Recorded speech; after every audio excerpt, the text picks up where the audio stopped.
Nous parlons aujourd'hui de la couche d'ozone à l'occasion de la journée mondiale qui lui est consacrée, comme chaque année, le 16 septembre, parce que c'est la date anniversaire justement de la ratification du protocole de Montréal. C'est bien cela, Étienne Oui. Bonnet.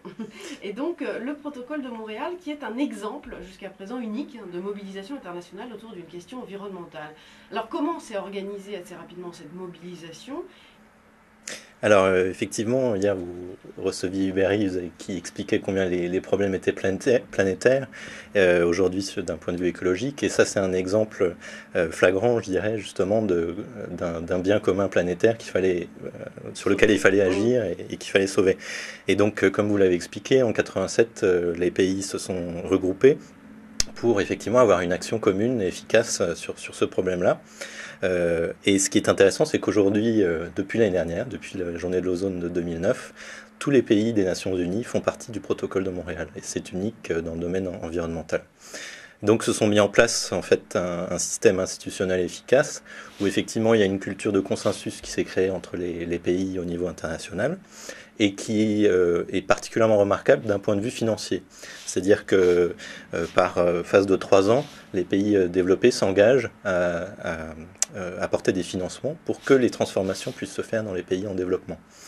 Et c'est géré au niveau d'un secrétariat qui se trouve à Montréal et d'un comité exécutif voilà, qui se réunit 3 fois par an et qui est constitué du même nombre de pays développés et en développement. 7 pays développés, 7 pays en développement.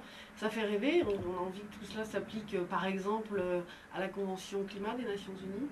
Alors effectivement, c'est un système où la gouvernance, on peut dire, a bien fonctionné, où c'est bien mis en place à la fois au niveau international et national, et tous les succès peuvent donner de bonnes idées.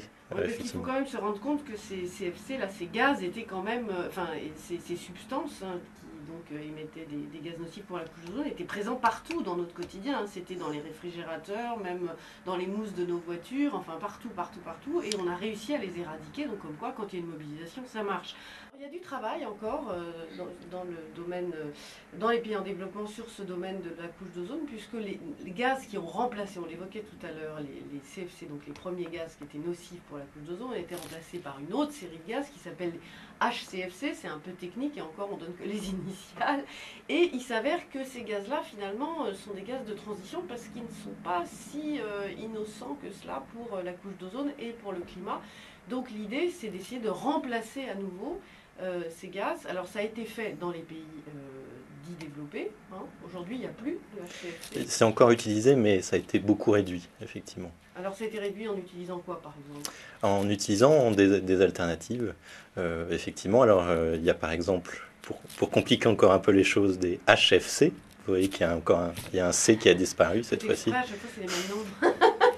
Donc hydrofluorocarbures, qui eux par contre, donc le C n'est plus là, donc c'est ce C qui est du chlore en fait qui détruisait la couche d'ozone.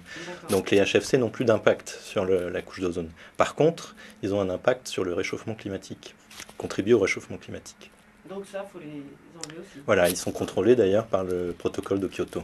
Ouais, et pour les pays en développement, notamment la Chine qui développe massivement la climatisation, il va falloir remplacer ces gaz. Alors, quelles sont les opportunités, quelles sont les solutions ?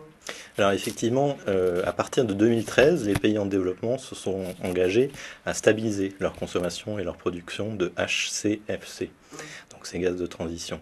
Donc c'est très proche, puisque c'est à partir du 1er janvier 2013, vous voyez, c'est dans 1 an et demi. Et effectivement, les pays comme la Chine prennent des actions dès maintenant pour voir quelles vont être les technologies qui vont être adoptées pour remplacer ces HCFC. Notamment, alors effectivement, la climatisation se développe très rapidement dans les pays en développement et en particulier en Chine. Et ce qui est assez intéressant, c'est que, notamment grâce au soutien de politiques de développement de pays développés, il y a des projets qui se mettent en place pour tester de nouvelles technologies.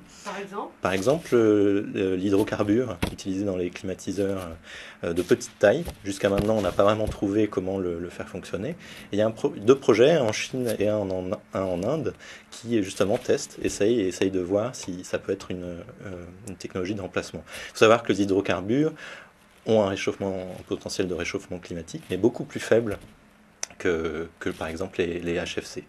Donc ils essayent de tester, de voir si c'est faisable et si cette solution aussi est efficace en termes énergétiques. Et par le biais de Consommation financement, donc notamment on peut imaginer pour les pays africains dont on parlait tout à l'heure, ces techniques seront aussi proposées comme substitution d'ici 2013.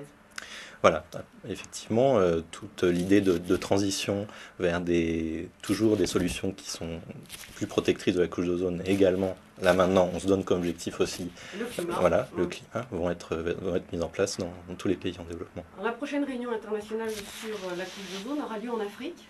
Oui, elle a lieu à Kampala du 8 au 12 novembre prochain. Et donc c'est intéressant de voir justement comment les questions qui vont y être traitées et les questions du climat seront présentes notamment.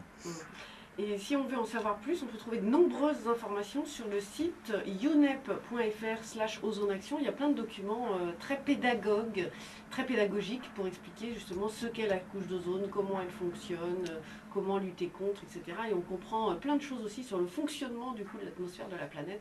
C'est vrai que c'est très riche. Merci beaucoup, Étienne Gonin, d'être passé dans Ces Pas du Vent.